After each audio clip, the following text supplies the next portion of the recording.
Alors, donc, cette union nationale du Sénégal a mis en point un plan-programme. Et dans le plan-programme, le premier point était l'introduction de l'enseignement des technologies par deux voies. Une école spécialisée, ils seront plus en internat, et une école intégrée, par exemple dans les écoles normales. Comme ça, pour mieux les préparer à l'intégration sociale. Le président Senghor nous a encouragé. Le président de l'INAS a fait le tour du monde, la Arabie Saoudite et tout ça, pour réunir 280 millions qui ont permis de construire l'école de Thiès, qui est à la sécurité et qui fonctionne jusqu'à présent. Pour terminer, je vais vous raconter une anecdote avec le président Senghor.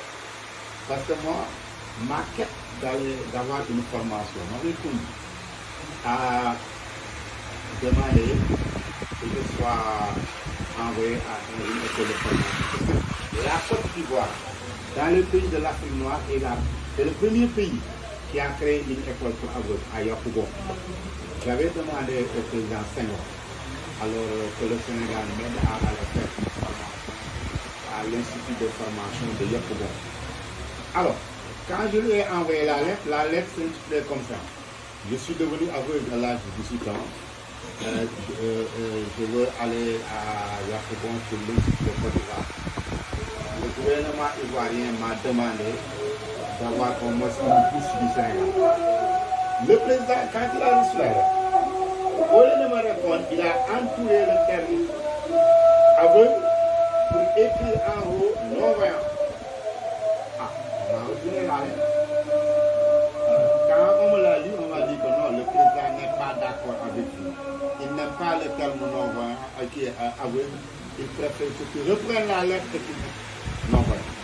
Je dis, ah non, je suis pas d'accord avec le président. Ouais, le président a dit, non, moi je ne suis pas d'accord. Je ne suis pas non-voyant. Alors, il m'a dit, qu'est-ce que tu vas faire? Je vais répondre. J'ai écrit au président pour lui dire, j'avais 18 ans, hein. Monsieur le président, avec tout le respect que je lui dois, je ne suis pas non-voyant, je suis un aveugle. Et je vais vous donner des arguments.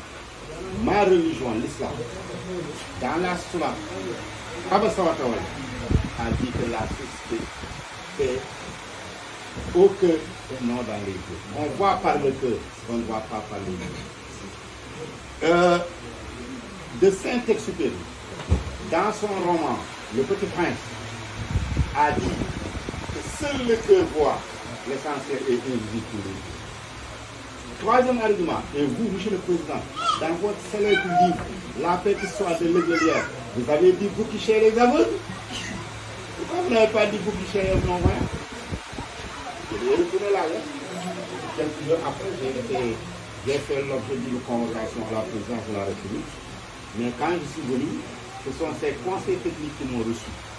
Dit ex-chevalier de Marrakech, c'était son conseil littéraire, et elle a dit Moussa Fagnen, c'était son conseil islamique, et qui est devenu le maître du Joao.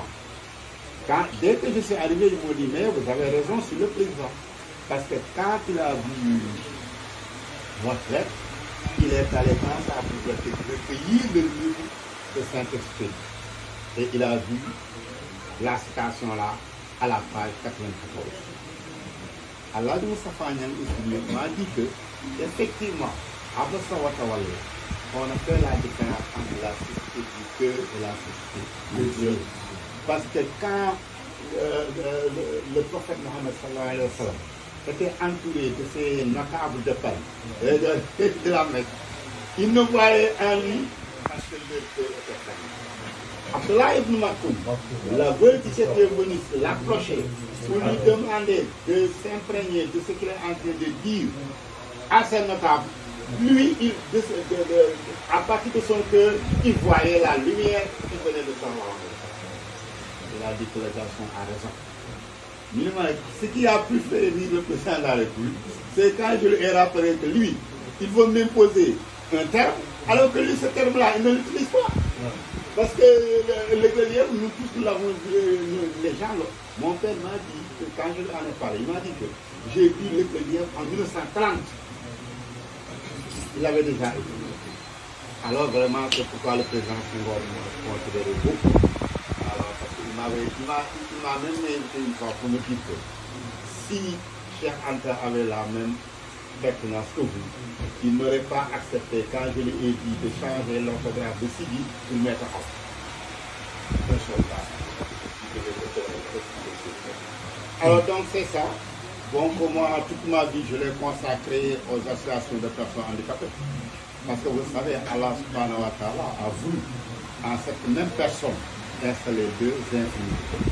Je suis infini de cœur et je suis aussi infini de Dieu. Mais j'ai toujours fait pour braver ces infinités et en faire des atouts que Allah subhanahu wa ta'ala a mis en place. Alors, donc, quand je suis venu aussi à Terre, à l'Institut des Jeunes Aveugles, j'ai rendu visite à Alhaji Ahmadou Ndiéguène, qui était un ami de mon frère qui a grandi à Terre.